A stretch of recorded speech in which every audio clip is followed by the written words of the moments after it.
توحید کو اختیار کرنے والا اور اس کو خالص کرنے والا جہنم میں نہیں جائے گا۔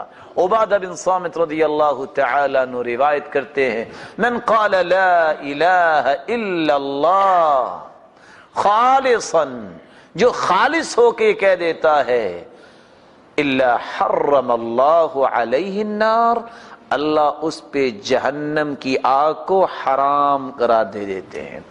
آخری بات، رسول اللہ صلی اللہ علیہ وآلہ وسلم نے فرمایا، عبادہ بن صامت روایت کرتے ہیں، من شہد ان لا الہ الا اللہ، جو اس بات کی گواہی دے دے، اقرار باللسان، زبان سے اقرار کر لے، تصدیق بالجنان، اپنے دل سے تصدیق کر لے، وعمل بالارکان، اور اپنے جوارے اپنے اعضاء سے عمل کر کے دکھا دے۔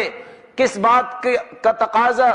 کہ اللہ کے علاوہ کوئی عبادت کے لائق نہیں ہے، یہ دعویٰ کر لے، پھر یقین کر لے، پھر اس کے مطابق عمل کو درست کر لے، کیا ہوگا؟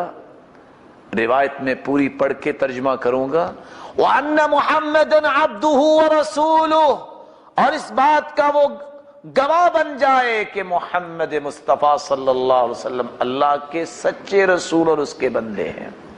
وَأَنَّ عِيسَىٰ عَبْدُ اللَّهِ وَرَسُولُهُ، اور عیسیٰ علیہ السلام اللہ کے رسول ہیں، اللہ کے بندے ہیں۔ وَأَنَّ الْجَنَّةَ حَقٌّ وَالنَّارَ حَقٌّ، جنت حق ہے جو مومنوں کے لیے تیار کی گئی ہے، جہنم بھی حق ہے جو کافروں کے لیے تیار کی گئی ہے۔ آگے لفظ کیا ہے؟ ادخلہ اللہ من ای ابواب الجنت الثمانیۃ شاء، جنت کے 8 دروازے کھلے ہوں گے، خالق و مالک فرمائیں گے میرے بندے جس دروازے سے چاہتے ہو جنت میں چلے جاؤ۔ لیکن کون سی گواہی؟ میں آخری بات ہے اور آخری حدیث ہے، گواہی چیک کروا دیتا ہوں۔ گواہی اس بات کی کہ اللہ کے علاوہ کوئی عبادت کے لائق نہیں ہے۔ اگر اللہ کے علاوہ کوئی عبادت کے لائق نہیں ہے، پھر کسی کے سامنے جھکنا کیسا، پھر قبروں کی مٹی چاٹنا کیسا، پھر اپنے مال جو آپ نے خون پسینے کی کمائی ہے یہ حرام چیزوں کے لیے پیش کرنا کیسا۔ اگر اللہ عبادت کے لائق ہے تو پھر پکار اور تڑپ لے کر ان لوگوں کے پاس جانا کیسا جو شیطانی کھیل کھیلتے ہیں۔ ہم نے توحید کو خالص نہیں کیا، اس لیے اللہ سبحانہ و تعالیٰ کی رحمتوں سے محروم ہے۔ اور سب سے بڑا ستم تو یہ ہے، وَأَنَّ مُحَمَّدًا عَبْدُهُ وَرَسُولُهُ، اللہ کے رسول صلی اللہ علیہ وسلم اللہ کے رسول بھی اور اللہ کے بندے ہیں۔ مسلمان ہے نا، بادشاہ قسم کا مسلمان آ گیا ہے آج کے دور میں، قرآن کی بات بھی ماننے کے لیے تیاری نہیں ہے، اور کیا کہے گا؟ اور یہ بات سمجھنے والی ہے، 4 ستون اور 4 دیواریں ہیں اسلام کی جو گر رہی ہیں، کسی کو پرواہ نہیں ہے۔ 4 دیواریں، پہلی دیوار اس وقت گر جاتی ہے جب ایک مسلمان کہہ دیتا ہے کہ اللہ کے رسول غیب جانتے تھے۔ جانتے تھے؟ قرآن کیا کہتا ہے؟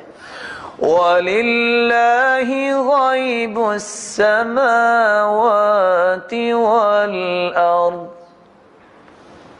زمین و آسمان کا غیب، قُلْ لَا يَعْلَمُ مَنْ فِي السَّمَاوَاتِ وَالْأَرْضِ الْغَيْبَ إِلَّا اللَّهُ، اللہ کے علاوہ زمین و آسمان کا غیب کو جانتا ہے۔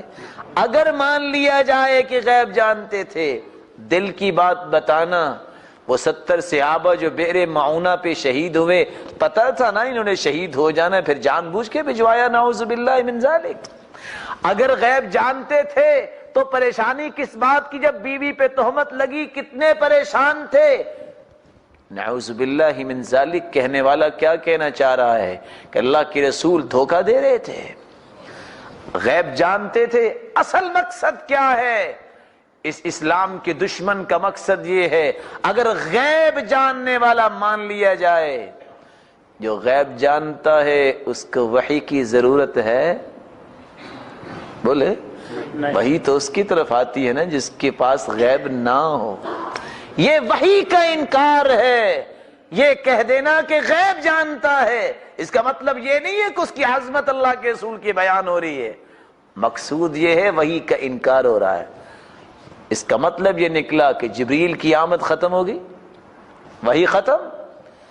دوسری دیوار اس وقت گرتی ہے جب ایک مسلمان کہتا ہے کہ اللہ کے رسول تو نوری ہے, یا یہ کہتا ہے کہ وہ نور من نور اللہ ہے. پتہ ہے کیوں کہتا ہے؟ چلو میں آپ سے پوچھ لیتا ہوں, جبریل کے کتنے بیٹے ہیں؟ بولیں. کیوں 600 پر ہیں اور بیٹا کوئی بھی نہیں؟ کیوں جی 600 پر نہیں جبریل کے؟ 600 پر ہیں. تو بیٹے کتنے ہیں؟ کوئی بھی نہیں. کسی کو بھی نہیں پتا؟ ماشاءاللہ پڑھے لکھے بیٹھے. چلو میکائیل کے کتنے ہیں؟ کوئی بھی نہیں. اسرافیل کے؟ کوئی بھی نہیں. کیوں؟ آپ نے کبھی کوئی حدیث نہیں پڑھی؟ جبریل اتنا بڑا فرشتہ رئیس الملائکہ ہے تو اس کا کوئی بھی بیٹا نہیں ہے. آخر کیوں؟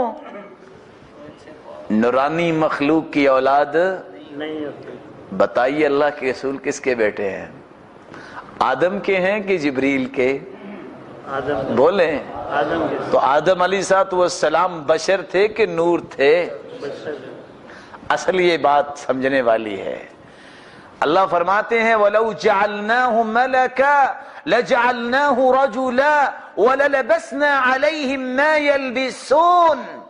اگر ہم کسی فرشتے کو بھی بھیجتے نبی بنا کے تو اس کو بھی ہمیں کسی آدمی کی شکل و صورت دینی پڑنی تھی. مانوس تو لوگ ہوں تبھی بات مانیں گے, فرشتے کی ہیبت برداشت کون کر سکتا ہے؟ اصل بات یہ نہیں ہے. اصل بات یہ ہے کہ وہی اتری کس پر تھی؟ کس پہ اتری تھی؟ محمد مصطفیٰ پہ. یہ خاندان نبوت کو نہیں مانتے. بتاؤ فاطمہ کس کی بیٹی تھی؟ زینب کس کی بیٹی تھی؟ رقیہ کس کی بیٹی تھی؟ تو پھر نوری کی تو اولاد نہیں ہوتی. یہ بیٹیاں جو فاطمہ جنت کی شہزادی ہے یہ اس کا انکار ہوتا ہے. اللہ ہمیں اس بات کو سمجھنے کی توفیق عطا فرمائے. ویسے اللہ تعالیٰ نے آدم کو سجدہ کروایا کہ آدم نے سجدہ کیا؟ آدم کو سجدہ کروایا. بولے. کروایا. سجدہ کرنے والا افضل ہوتا ہے کہ جس کو کیا جائے وہ افضل ہوتا ہے؟ سمجھنے والی بات ہے نا. تو اللہ کے رسول آدم کے بیٹے ہیں کہ جبریل کے؟ تو پھر عظمت اللہ کے رسول کی یہ ہے کہ اس کو نوری کہا جائے کہ کہا جائے کہ یہ سرتاج رسل ہے آدم کے بیٹے. چلو قرآن سے پوچھ لیتے ہیں. میں آیت پڑھتا ہوں. سبحان الذی اسرا, آگے کیا ہے؟ بنوری ہی. بولیں. عبد کا مطلب بھی شاید نوری ہو. سبحان الذي أسرى بعبده ليلا من المسجد الحرام إلى المسجد الأقصى. قرآن مجید میں ایک اور جگہ بھی فرمایا وَإِن كُنتُمْ فِي رَيْبٍ مِّمَّا نَزَّلْنَا عَلَىٰ عَبْدِنَا فَأْتُوا بِسُورَةٍ مِّن مِّثْلِهِ. ہم نے جو اپنے بندے پہ قرآن نازل کیا ہے کوئی ہے جو ایک آیت بھی اس کے مقابلے میں لے آئے؟ أَفَرَأَيْتَ الَّذِي يَنْهَى نُورًا إِذَا صَلَّى عَبْدًا إِذَا صَلَّى. چلو عبد کا کو معنی شاید کیا کرتے ہیں, وہ سورہ اعراف میں بھی کہتے ہیں کوئی ایک آیت اللہ نے نازل کی ہے. قُلْ إِنَّمَا أَنَا بَشَرٌ. نورٌ تو نہیں ہے یہاں. میرے پیارے پیغمبر اپنی زبان مقدس سے فرما دیجئے قل انما انا بشر. انما سوائے اس کے نہیں, یہ کلمہ حصر ہے. میں بشر ہوں. چلو بشر تو ہوں گے, ہمارے جیسے تو نہیں نا. قل انما انا بشر مثلکم، ہیں تمہارے جیسے ہی، فرق کیا ہے؟ پوری کائنات سے وہ اعلیٰ ہیں۔ یوحا الی انما الہکم، فرمایا میری طرف تو وہی نازل ہوتی ہے، تمہاری طرف وہی نازل نہیں ہوتی۔ یہ دو دیواریں مسلمان گراتا ہے بے سمجھی میں، اللہ اس کو صراط مستقیم دے دے۔